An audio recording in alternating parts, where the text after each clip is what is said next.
All right, so being skinny fat is a common problem that a lot of people run into, and it honestly is a very complicated question because there are multiple different approaches to this, and they're all going to be kind of important. So what we have to think about when we're skinny fat is what situation we're in.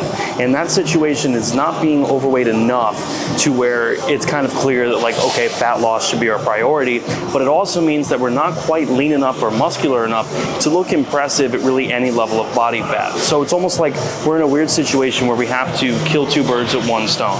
So how exactly do we do this? How do we set up our training and our diet and our whole routine for being skinny fat to actually fix it and get ourselves out of it? So the first thing that I think people will commonly make a mistake doing is not actually being in their sort of situation where they are training harder, they're getting stronger over time, they're progressively overloading, they're having good programming.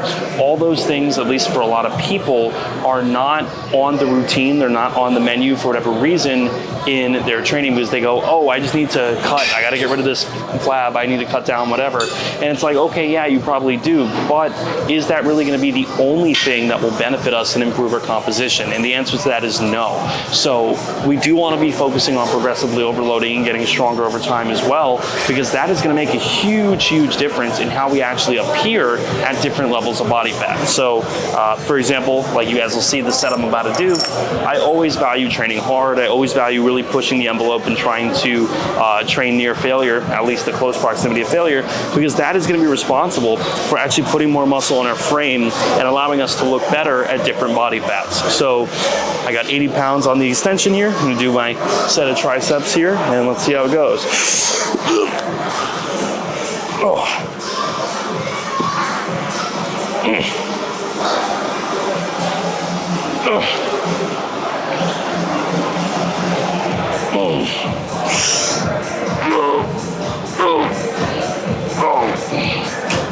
Oh, damn.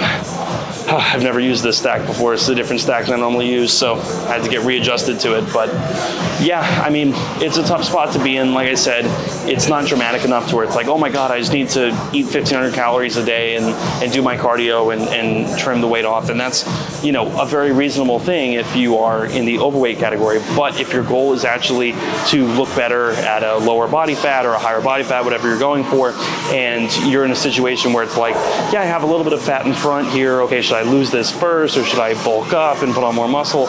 It's kind of this weird trap that people throw themselves into.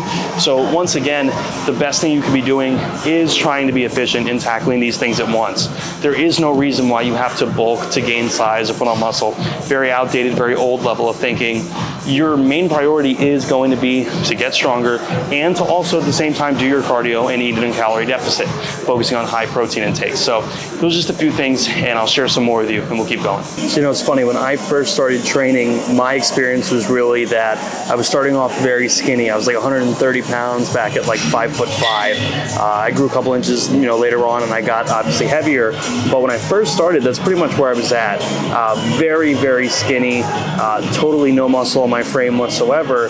And the funny thing, that was after being 5'5", 170. So I think actually I went from 5'5", 170 to 5'7", 130, I think was really where it was. And when I was 130, you know, I still didn't have six-pack abs. And it's like, damn, how could you not have abs at 130? Well, I had no muscle on my frame. So it was literally bones and fat. So from that experience, I went from 130 up to like 152, 154 in a relatively quick time frame in a few months. And the result was I was a little fluffy. I didn't really have a lot of muscle on my frame, even at 150, whatever. So right now I'm 150, and this is years later. So the point is, the weight on the scale doesn't always tell you that much, because you could be a heavy weight and not have a lot of muscle. You could be a skinny weight and have a lot of muscle. There are different variables here. It really does depend on bone density, leanness, so much to think about.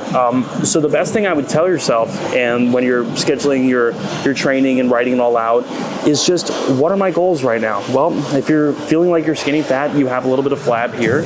You obviously want to be in a calorie deficit, keeping the protein high, but you also want to think about getting stronger, progressively overloading. It's not going to make you bulky. A lot of people say it does. They're wrong. It's not the case.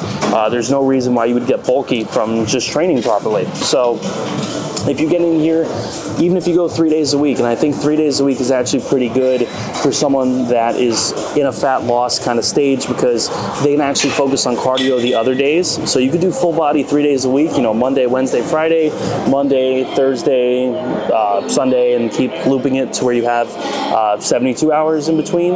You could do 4 days a week. You do upper Monday, lower Tuesday, rest Wednesday, or do your cardio Wednesday, and then upper Thursday, lower Friday, and then rest again on Saturday. So you can keep looping that. There's a lot of different options here, and again, it really does come down to when are you training? Just ensuring that you're actually getting your training in, you're getting your hard, stimulating, productive sets in, you're not doing a ridiculous amount of volume. Remember, when you're in a calorie deficit, your recoverable resources are a little bit less, so you don't have as much to work with for recovery. So those are a few things to think about. You know, it's not that training should be on the back burner, but it's not always going to be your biggest priority because you also do have that fat to take off. So that's just kind of the balancing act that you really have to run. So we got a set here of biceps. Gonna lock in here. I really like this Prime machine. It allows me to load the bottom range pretty well, and I will raise it slightly so you guys can see kind of what I'm. Ready? Here we go.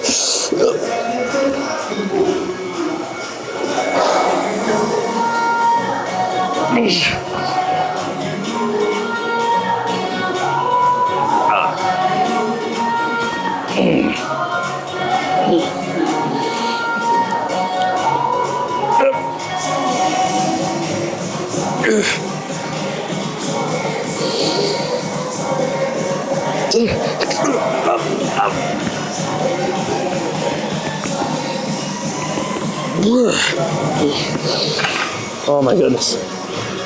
Whew. Man.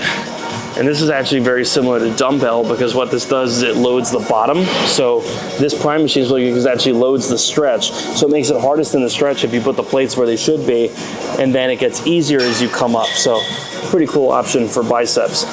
But yeah, we're gonna keep going. So I would say for most people, especially if you're very skinny fat, the important part of your diet is again gonna be the protein. I've talked about this earlier, but having a very high protein diet that is low calorie is gonna leave you feeling very satiated, very full between meals, and it's gonna be very healthy for you as well, obviously, but protein itself has a very high thermic effect, making it very, very heat generating in your body, so that when you're having 4 calories per gram with protein, which is what it is, that will keep you full for longer and obviously allow your body to actually expend more energy processing it than something like fat, which is actually 9 calories per gram. So very simply, if you went to 1,800 calories a day, 2,000 calories a day, threw in some cardio, you would very probably lose some weight quite quickly, and you would obviously be a lot healthier, given that you're making actually better decisions, focusing on micronutrients as well.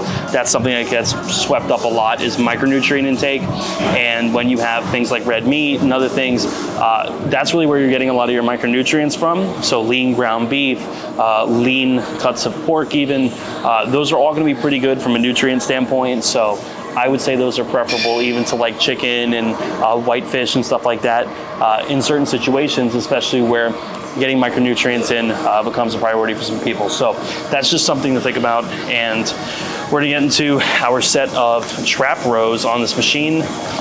This, I haven't used this before, this exact machine, so it might be tricky to calibrate, but we're gonna try to dial in here. Remember guys, if you haven't already, make sure to check out my split building ebook down below in the description. It's only $9 and it will allow you to build your own training split. So I think you guys will find it really useful down below. So here we go. Tie in, all right, ready? Here we go. I need a spot, man. That bottom is hard to break out of. That bottom position is very, very hard. Then the rest of it might be easy sometimes. So here we go, let's try it, ready? Second time's charm, okay. Okay, here we go, okay.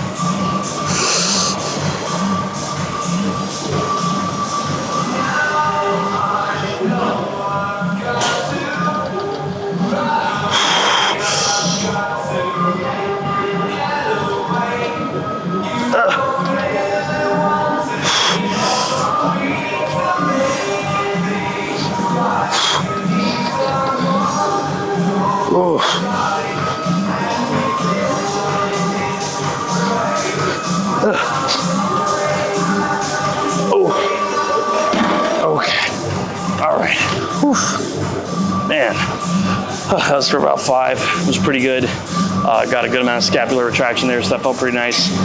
And I hope you guys found this useful. So appreciate you guys watching. I'll see you soon.